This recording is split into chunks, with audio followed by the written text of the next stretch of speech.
This story is titled My Best Friend Affair with My Wife. Cost him everything. Here's how I got revenge. Hey, I'm Jake, 34 male. I'm not the kind of guy who shares his personal life, but what happened to me a few years ago changed my perspective on loyalty, family, and trust.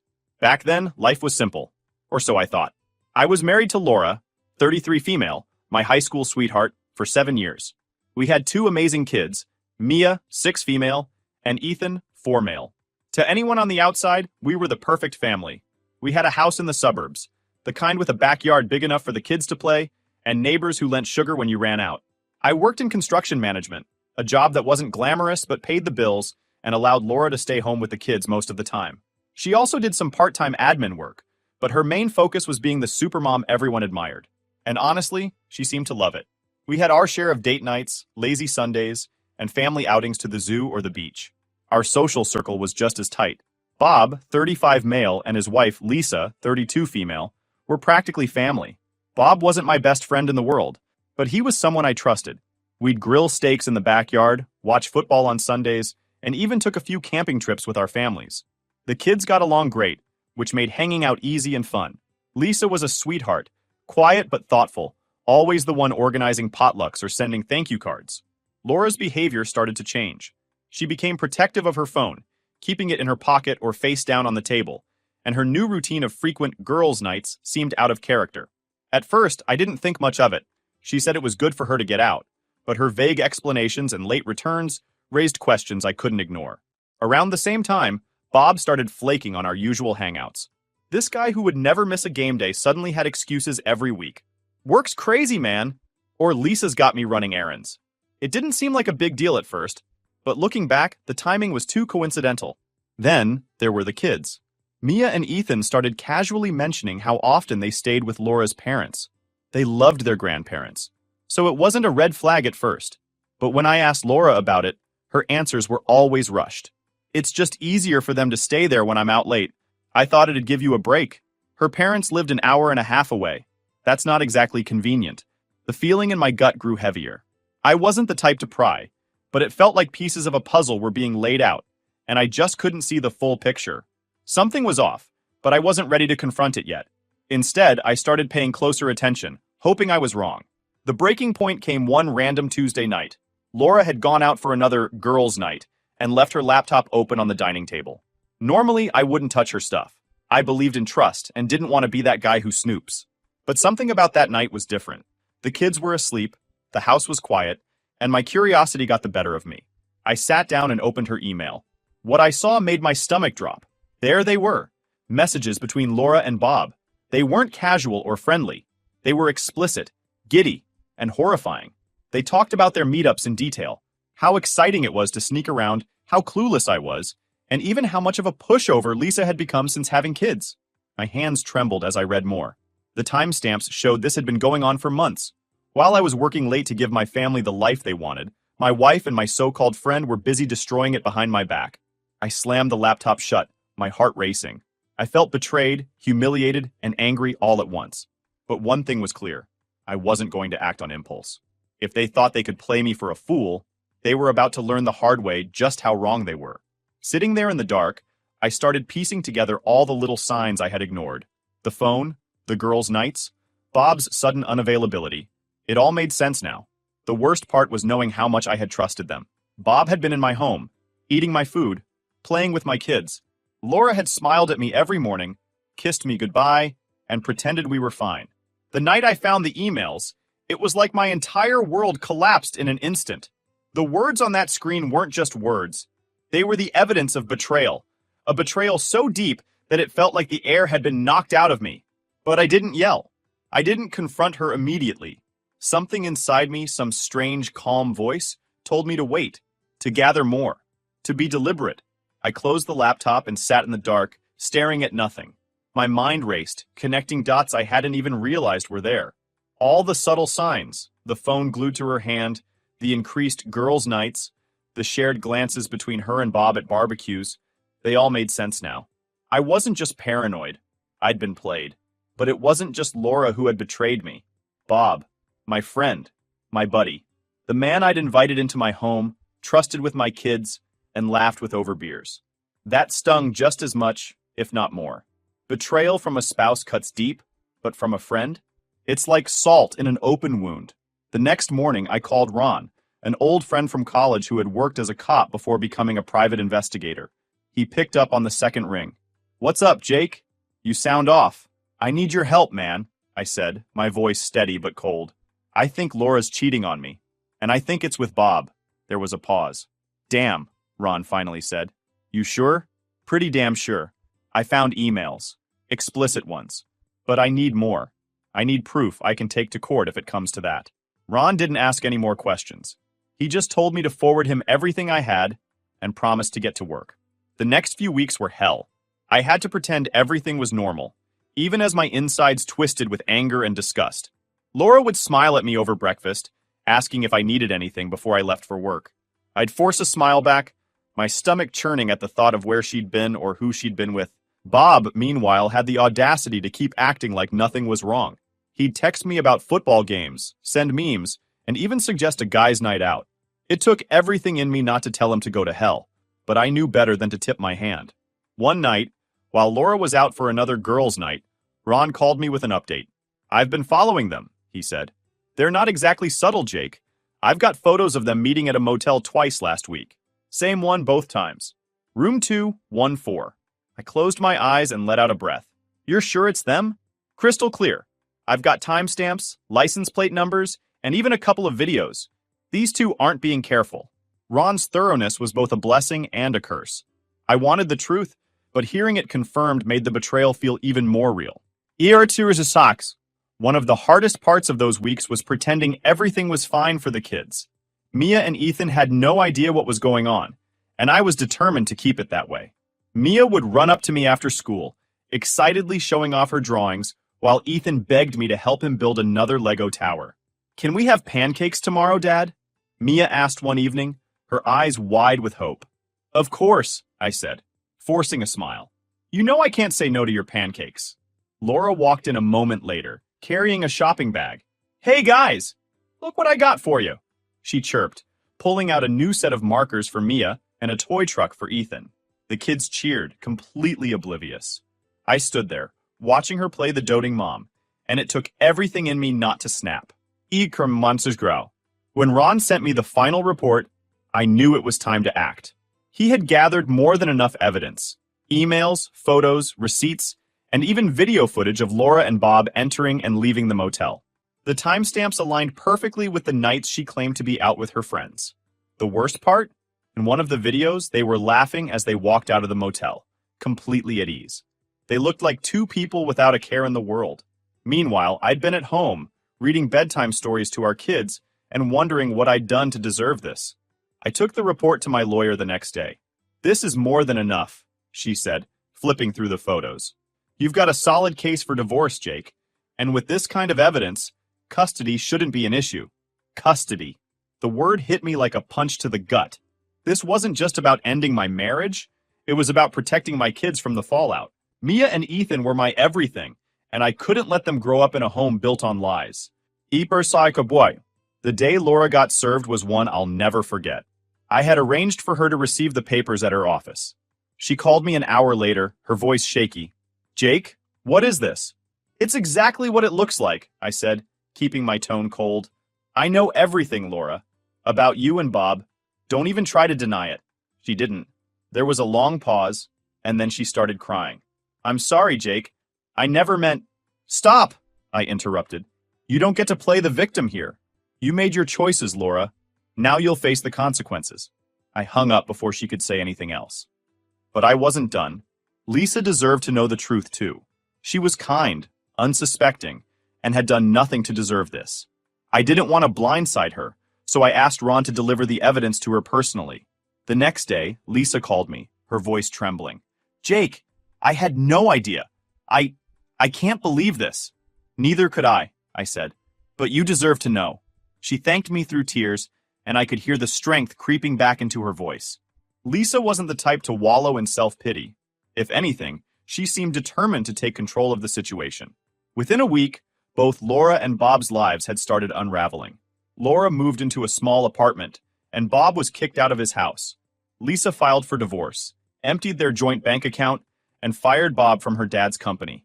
I should have felt vindicated, but all I felt was numb. The fallout was just beginning, and I had no idea how far-reaching it would be.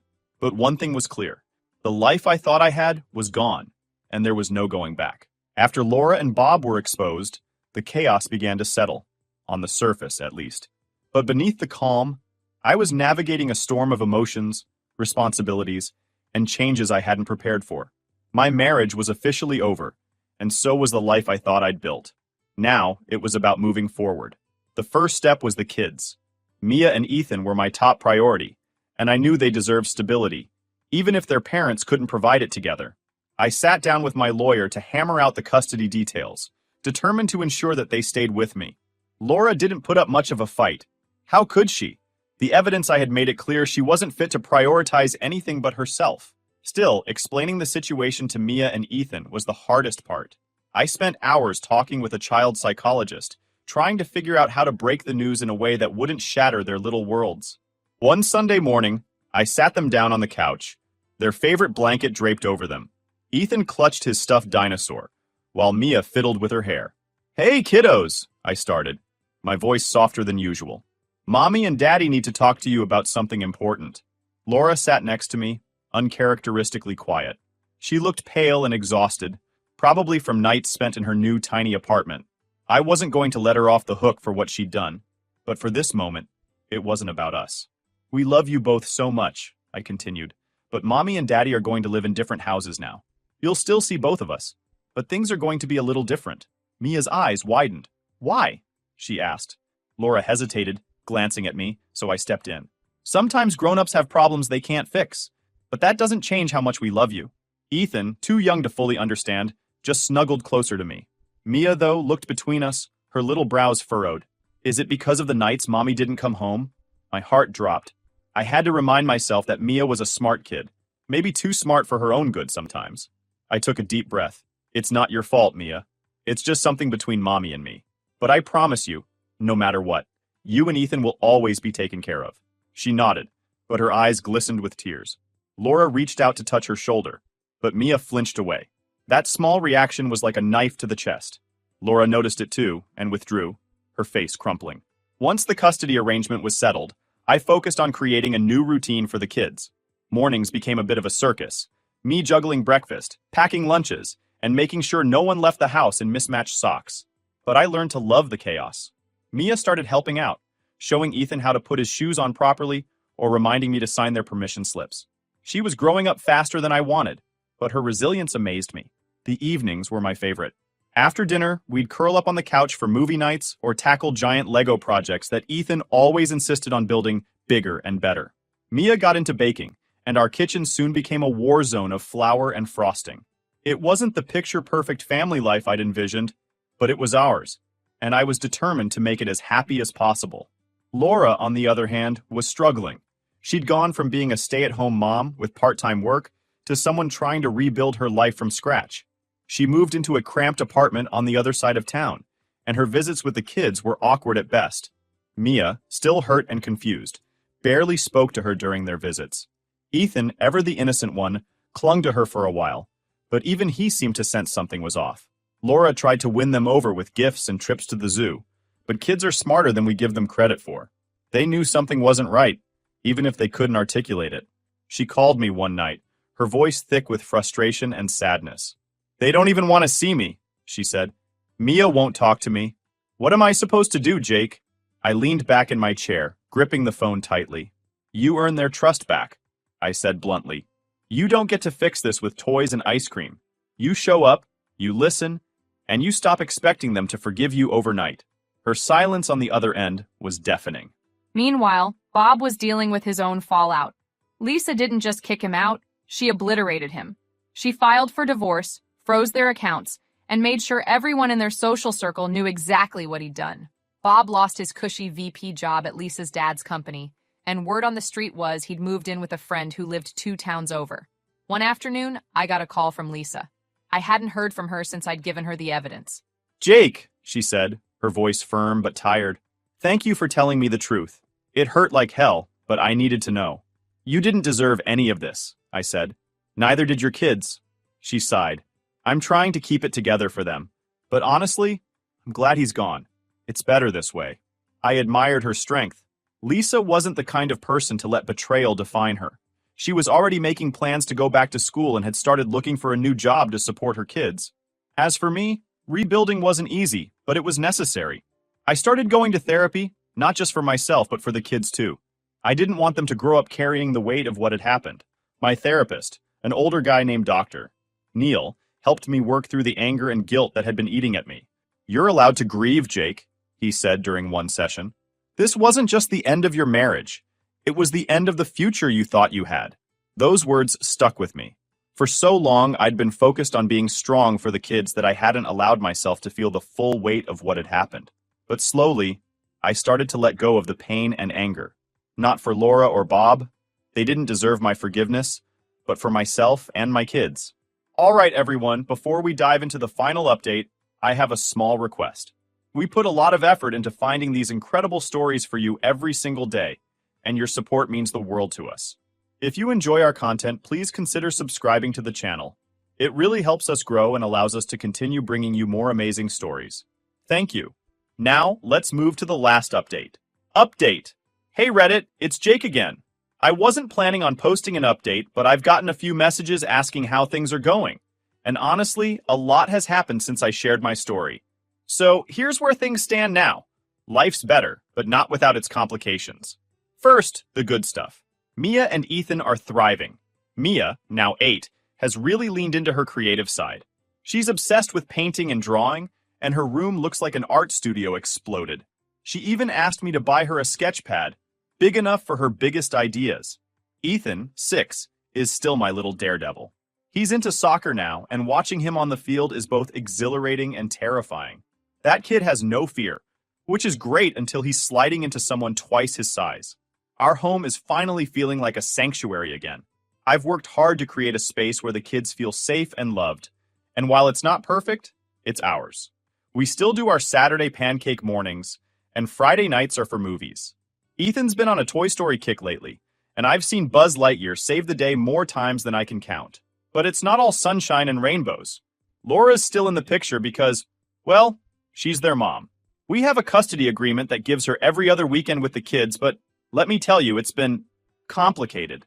Mia, my little genius, is still holding on to a lot of resentment. She's polite when she's with Laura, but you can see it in her eyes. She hasn't forgiven her. And I get it. Mia's old enough to remember the nights Laura didn't come home, the tension in the house before the divorce. She doesn't say much, but when she does, it's sharp. One time after a visit, Mia came home unusually quiet.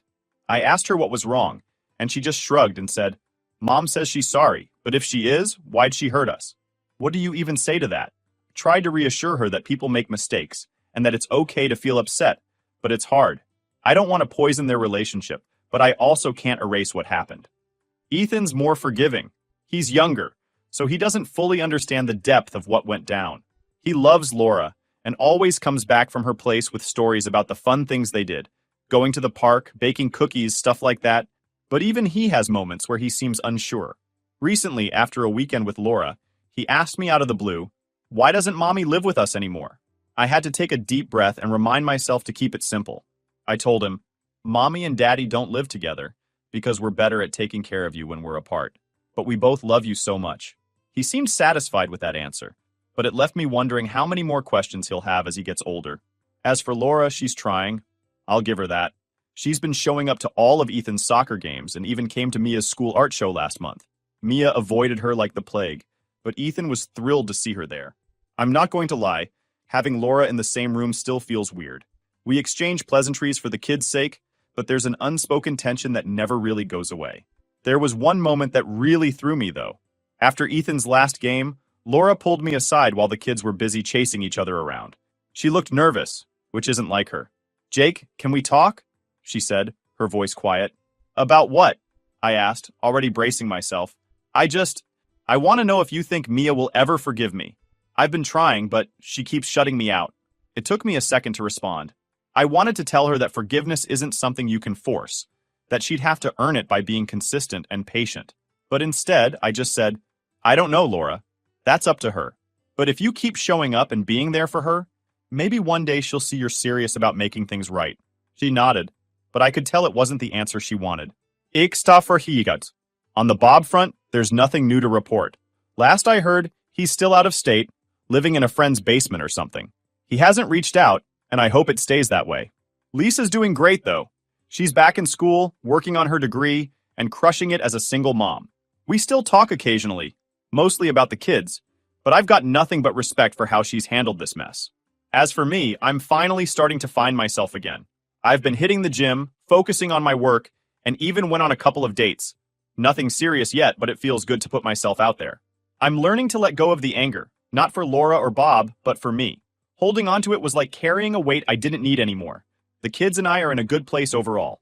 It's not perfect, and there are still moments where the cracks show, but we're moving forward. I'm teaching them that it's okay to feel hurt, but it's also okay to heal. Thanks for reading, and for all the support last time. Life isn't always easy, but it's worth fighting for, especially when you've got too little reasons to keep going. Till next time, period. Jake.